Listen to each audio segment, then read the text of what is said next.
अब मार्केट की चर्चा कर लेते हैं क्योंकि मार्केट में इस समय मोमेंटम वापस लौट रहा है। पिछले कुछ दिनों में निफ्टी ने रेंज तोड़ने की कोशिश की है रिलायंस के थ्रू।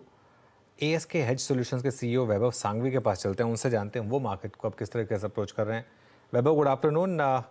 क्या व्यू बन रहा है मार्केट को लेकर? यहाँ पर आपकी बिग कॉल क्या है? क्या यहाँ से स्टॉक्स में पैसा बनेगा, अच्छा पैसा बनेगा अगले 1 से 2 साल के व्यू पर?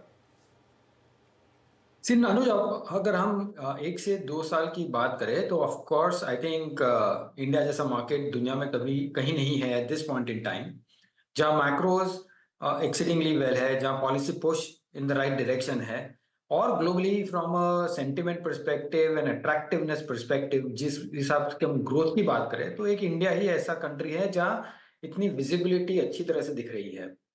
जब हम फॉरेन मनी की बात करें तो जिस हिसाब से फॉरेन मनी का एलोकेशन बढ़ना चाहिए, ओवर द लास्ट 2.5 years हमने देखा नहीं है। नेट नेट फ्लो अगर हम देखें तो वर्ड करीबन करीबन जीरो के आसपास है। और इसी दौरान एमएससीआई इमर्जिंग मार्केट इंडेक्स में इंडिया का वेटेज करीबन 8% से अभी 16-17% के करीबन हो चुका है। और हम ऐसे दौर पे बैठे हैं जहाँ पे ब्याज दरें ग्लोबली यहाँ से इम्प्रूव होनी चाहिए, इन द सेंस कि वो डिक्रीज होनी चाहिए ब्याज दरें। और जब भी ब्याज दरें डिक्रीज होती हैं तो हम रिस्क एसेट्स की तरफ पैसा मूव होते देखते हैं, और वहाँ इमर्जिंग मार्केट्स में हमें लगता है कि फ्लो अच्छी तरह से बिगिन होगा।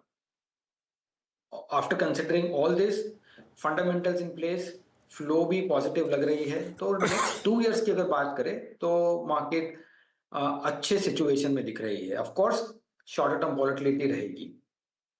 अच्छा, एक और जो चीज़ मार्केट में मेन डिस्कशन का पॉइंट रहा था कि मिड कैप स्मॉल कैप में बहुत बड़ा क्या बबल बन गया था। पिछले 3 हफ्ते में हमने एक डिसेंट करेक्शन देखा है मिड कैप स्मॉल कैप में, एसएमईज में, माइक्रो कैप्स में। अब क्या व्यू बन रहा है यहाँ पर, वैभव? सी आई थिंक अनुज, हम कंटिन्यूड रहेंगे in terms of our cautious approach on mid small cap stocks. Of course जो कंपनीज में अर्निंग्स मोमेंटम है, अर्निंग्स सपोर्ट कर रहे हैं और उनके वैल्यूएशंस थोड़े एक्सपेंसिव है, we are comfortable with that. But otherwise पूरे बास्केट में अगर हम वैल्यूएशन ओवरऑल देखते हैं तो अभी निफ्टी के करीबन वो काफी अच्छी प्रीमियम पे चल रहे हैं। इफ यू सी पास्ट में वो निफ्टी के डिस्काउंट में चल रहे थे काफी। सो वैल्यूएशन के हिसाब से कंपैरिजन में हमें लगता है कि लार्ज कैप अभी भी बेटर बेट है। और ऐसे पीरियड में जब हम एक्सपेक्ट कर रहे हैं कि एफपीआई फ्लोज रिज्यूम होंगे तो लार्ज कैप में सबसे पहला इंटरेस्ट आएगा, और वहां ही मोमेंटम हम देख सकते हैं at least in the next immediate term. Okay, Vaibhav ji नमस्कार। वीरेंद्र बोल रहा हूँ दिल्ली स्टूडियो से। एक थीम जो कि पुरजोर तरीके से चल रही है और कन्विक्शन हायर लेवल्स पे अभी भी अगर आप बाजार का देखें वो परसिस्ट कर रहा है, that's aviation, travels, tourism, internet hotels एक बार फिर से अपनी ऑल टाइम हाई ट्रैजेक्टरी पे। Indigo at all time high. मेरे स्क्रीन पे भी एक मिड कैप स्टॉक अपीयर हुआ था, ताज जीवी के एट ऑल टाइम हाई। बड़ा इंट्रेड अगेन। आपका व्यू इस स्पेस पे, स्पेशली जब एक बार फिर से ये आपका हॉलीडे सीजन बिगिन हो रहा है, आपका व्यू इस स्पेस पे इस वक्त क्या है? See I think travel and tourism अगर ओवरऑल सेक्टर देखते हैं तो एक बहुत ही इंटरेस्टिंग पहलू है कि कंज्यूमर स्पेंडिंग की जब हम बात करते हैं तो काफी स्पेंडिंग, इंक्रीमेंटल स्पेंडिंग वो एक्सपीरियंसेस में जा रहे हैं, मीनिंग कि वो ट्रैवल एंड टूरिज्म में स्पेंड कर रहे हैं बाहर। Whether you call it as leisure tourism या whether you call it as spiritual tourism, हर एक किस्म के टूरिज्म में एक्चुअली पैसा जा रहा है rather than spending on patterns like consumer staples. So वो एक इंटरेस्टिंग चेंज देख रहे हैं हम कंज्यूमर बिहेवियर में, और हमें लगता है कि ये बिहेवियर आई थिंक कंटिन्यूड रहेगा going forward as well. So from a overall sectoral perspective I think travel and tourism और उसके एंसिलरीज जितने भी सेक्टर्स हैं वहाँ आई थिंक बिजनेस मोमेंटम काफी अच्छा रहना चाहिए। आप अपनी रिसर्च करके स्टॉक्स देखिएगा, but overall basis I think stock the sector looks pretty good. Okay, strong conviction है यहाँ पर वैभव जी का भी। और स्टे लॉन्ग की अप्रोच शायद यहाँ पे, हालांकि स्टॉक सिलेक्शन यहाँ पे निर्भर करता है। ये जो मिड कैप में जो डिप आया था और एक वाइल्ड लॉसेस थे 20-30% के स्लाइड, उस बीच में एक चीज़ और हुई थी बाबू जी कि दो आई थिंक एनबीएफसीज पे जब आरबीआई का चाबुक चला, आई थिंक जब एक्शन आया उसने थोड़ा सा एनबीएफसीज का मूड ख़राब किया। लार्ज कैप एनबीएफसीज पे भी प्राइस डैमेजेस काफ़ी हुए थे, but thanks to I think कुछ एचएफसीज जो कि अच्छी रहीं एंड स्पेशली गोल्ड फाइनेंस कंपनियां जो कि गोल्ड की स्ट्रेंथ को देखते हुए रिएक्शन दे रही हैं स्ट्रॉन्गर। आप एनबीएफसीज में कहाँ पर इस वक्त सिलेक्टिवली लॉन्ग और स्ट्रॉन्ग भी होल्ड करते हैं वैभव जी? आई थिंक जब एनबीएफसीज की बात करें तो हम एक पहलू जो एनबीएफसीज का है इन terms of cost of funds और द सेगमेंट ऑफ ग्रोथ, ये दोनों हम मिस नहीं कर सकते इन टर्म्स ऑफ द डिस्कशन। अगर हम सेगमेंट ऑफ ग्रोथ की बात करते हैं तो जो पर्सनल लोन में जो पर्सनल काइंड ऑफ कोई भी नेचर हो उनके इन टर्म्स ऑफ द डिसबर्सल, वहां पे हम देख रहे हैं कि थोड़ा cautious from a regulatory side हो रहा है, और इसी दौरान कॉस्ट ऑफ फंड्स इतने नीचे भी नहीं आ रहे हैं। जो हाई सो विच मीन्स कि जो हायर मार्जिन्स लोन थे वो आई थिंक वो रिड्यूस होंगे, कॉस्ट ऑफ फंड्स उतने ही रहेंगे या फिर थोड़ा ज्यादा हो रहा है, तो स्प्रेड्स में भी थोड़ा आपका प्रेशर होना चाहिए। ऑफ कोर्स क्रेडिट क्वालिटी एक चीज है जो काफी स्टडी है, बट ऑन ओवरऑल बेसिस जब हम ग्रोथ की बात करते हैं तो हमें लगता है कि यहाँ नंबर्स डाउनग्रेड होने चाहिए गोइंग फॉरवर्ड। ऑफ कोर्स मैं ट्रेडिंग बेट्स की बात नहीं कर रहा हूँ, बट डायरेक्शनली हम देखें तो एनबीएफसी एक ऐसा सेक्टर है जहाँ प्रेशर इंक्रीमेंटली और on a marginal basis I think हो सकता है, so we will probably avoid on an overall sector basis. Meanwhile mid cap index red में आया और बैंक निफ्टी भी अब 46,700 के नीचे आया, तो क्लोज थोड़ी सी ख़राब हुई। और निफ्टी भी देखिए अब वो वापस उस जोन में आ गया जैसे हम कह रहा था कि वो कन्विक्शन समाव था नहीं, इवन तो गया था उस लेवल के ऊपर, वो पूरा का पूरा रिलायंस से स्पॉन्सर्ड था, वरना निफ्टी में भी वो दम था नहीं 22,118 पर। एक बार अब वापस आता हुआ बैंक निफ्टी 46,700 पर। वैभव, इस मार्केट को अगर किसी ने सबसे ज़्यादा तंग किया है तो वो है large cap banks, specially large private bank जैसे कि एचडीएफसी बैंक फॉर एग्जांपल। यहाँ पर कितने टाइम तक अब लोगों को पेशेंस रखनी पड़ेगी और क्या लोग पेशेंस रखेंगे, specially large institutions? I think Anuj, overall private sector banks have been a little pain point, और इसी के कारण हम देख रहे हैं कि जो valuation difference between public sector banks और प्राइवेट सेक्टर बैंक्स है वो काफी कुछ नैरो हो चुके हैं।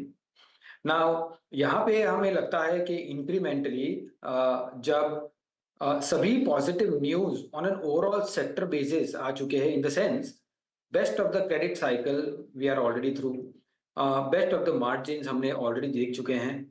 इंक्रीमेंटली हम आप देख रहे हैं कि on a specific sectoral basis disincentive और रिस्क वेट इंक्रीज किए हुए हैं, so from a spreads perspective also वो थोड़ी प्रेशर आ सकती है। So as against a consensus view जहां valuations on one side looks much better than the previous averages, but from a growth perspective और काफी other elements को देखते हैं तो वहां हमें pressure continue दिख रहा है, और इसी के कारण हम actually from an overweight to neutral कर रहे हैं और neutral पे ही चल रहे हैं। So on an overall banking sector I think tactical plays हो सकते हैं, but I think for a structural story to again come up हम वेट करेंगे क्रेडिट ग्रोथ की और बेटर क्रेडिट ग्रोथ का और stability in the margins as well. कहाँ पर आपका कन्विक्शन इस समय सबसे स्ट्रांग है करेक्शन के बाद, जहाँ पर आप अपने एग्जिस्टिंग पोर्टफोलियो में ऐड करना चाहेंगे, या अगर आपने मिस कर दी थी पिछली रैली तो उसमें फ्रेश स्टॉक्स लेना चाहेंगे?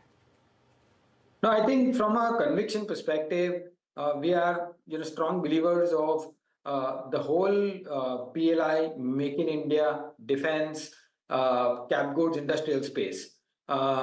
एक हमने सस्टेन्ड मेजर्स देखे हुए फ्रॉम द गवर्नमेंट एंड के वो सप्लाई साइड को कंटिन्यूअसली फोकस कर रहे हैं, और उसी में हम देख रहे हैं काफी एक्टिविटी आ रही है। ऑफ कोर्स वैल्यूएशंस थोड़े ऊपर चल रहे हैं, बट एट एवरी डिप और एवरी करेक्शन ये एक सेगमेंट हम देख रहे हैं।